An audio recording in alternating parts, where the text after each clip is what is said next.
Okay, so I literally, like 2 hours ago, just finished reading Strangers by Belle Burden. This is what it looks like. This is the spine, the back, and the inside flap. It's like that. That's her. The way this book, this is how the font looks.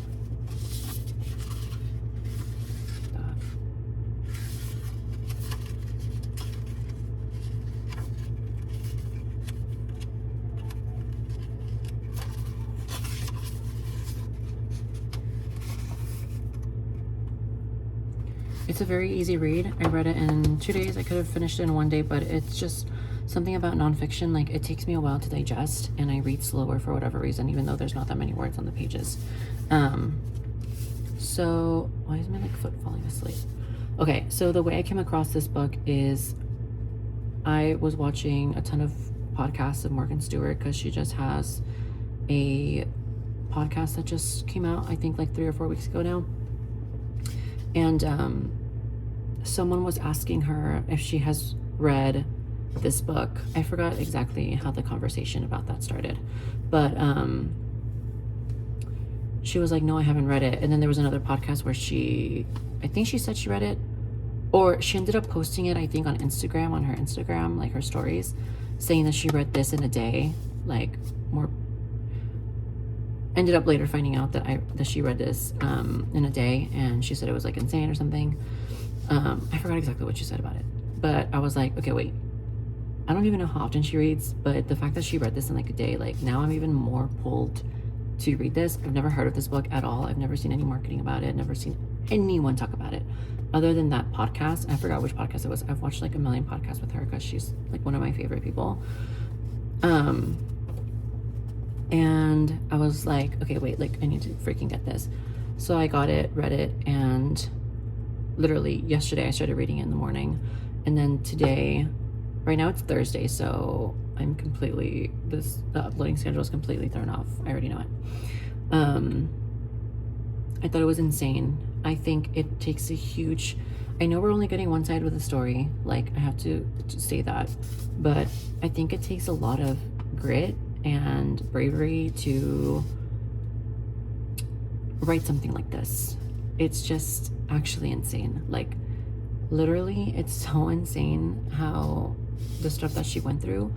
There are a lot of things why I tell others, I'm gonna get really personal. There's so many examples as to where I was like, okay, that was totally her fault. Spoiler alert, this whole video, obviously. She ends up, I'm gonna just, where is the part? It's towards the end.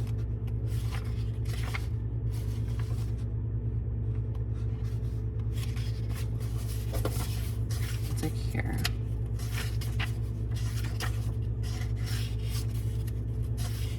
I just want to make sure it's I'm saying the right things, you know what I mean? Why can't I find it now? Okay, so she says here, I had put myself here one decision at a time. I agreed to change the prenup, dismissing legal advice. I put both of our names on the deeds. I chose not to be involved in our financial life.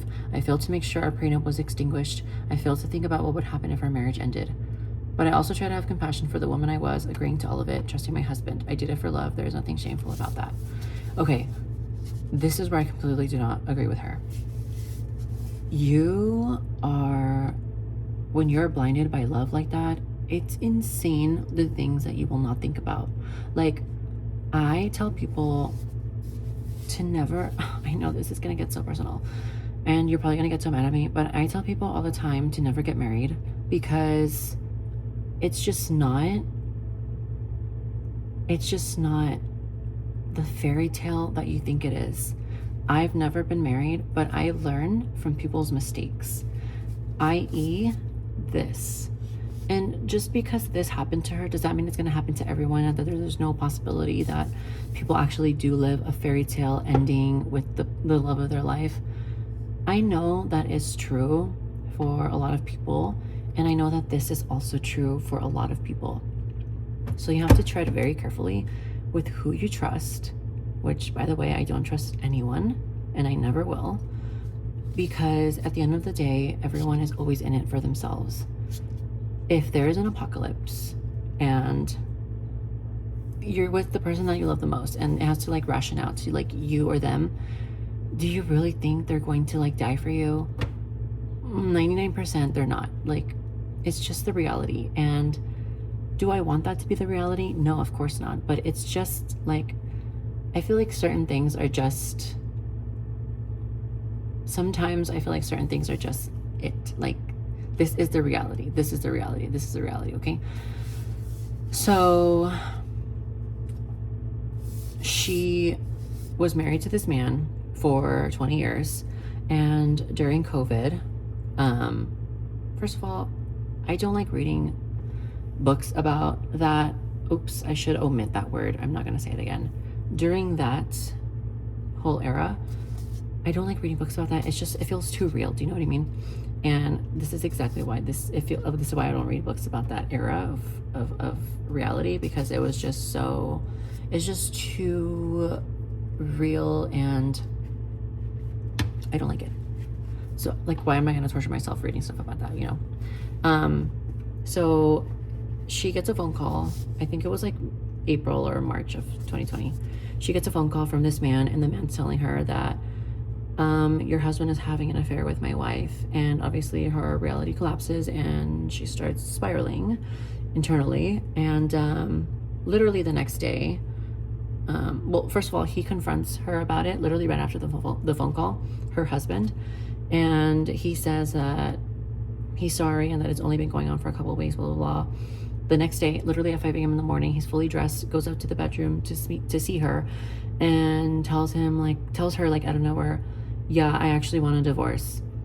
And she's obviously thrown back because like, what do you mean? Like, what? Like, so confused, right? I'm like, even I'm confused. I'm like, wait, what? And that's where the house of cards like completely fell that morning, kind of. And yeah, it's kind of like the downfall of their marriage, the entire book. And it's really sad.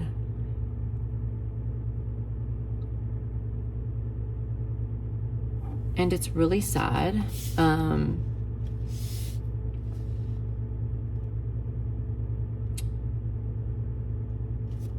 Sorry, everyone keeps texting me. And it's really sad of what happened in her life. And it just goes to show that even if you're so in love and even if you're so picky with your partner, like, you really don't know at the end of the day who someone is, because she thought she knew her husband and he completely changed in like less than 24 hours. And she's obviously trying to find the clues, like, did it happen here? Did it happen there? Like, when did he start to change? When did he fall out of love with me? Or when did he become different, you know? You're going to drive yourself insane trying to figure out the markers or the landmarks of when certain events, like what was the nexus of his betrayal or like his shift in persona, all these things. It's just too much to go through. It's just like, you're not going to get the straight answer from him. You're not going to get the straight answer from being a detective. It's just like, some things you just have to like accept and like move on. And obviously she's 52 and she's like, what am I going to do? Like, obviously there's still hope for her. Like, duh, like, you're not at the end of your life. Like, you're going to be fine. But obviously in the moment it feels like the end of the world. For this reason, I tell people, like, be careful who you accept into your life, who you trust, who you do anything with and spend your time with. Like, your time is so valuable and you'll never get it back. It's one of the only resources that's non-renewable. So yeah, just be careful with who you choose as your partner, because you're going to go through life with them and the hard times. And if they can't be there for you with the hard times, then you're out of luck. Like, honestly, just tread carefully, please. And like, I honestly recommend to not get married. Like, it's just not, like, what for what? Like, honestly, for what? Even if they're like a billionaire or trillionaire, like, that money can be gone like at any moment. Do you know what I mean? Yeah, sure, you're doing it for the safety, but that money can be gone at any moment. Just please be careful and read this. This is a cautionary tale for everyone out there that is trying to get married. She's not writing it like that, but I'm saying that like that because that's how I interpret it. So that's my review on Strangers by Belle Burden, and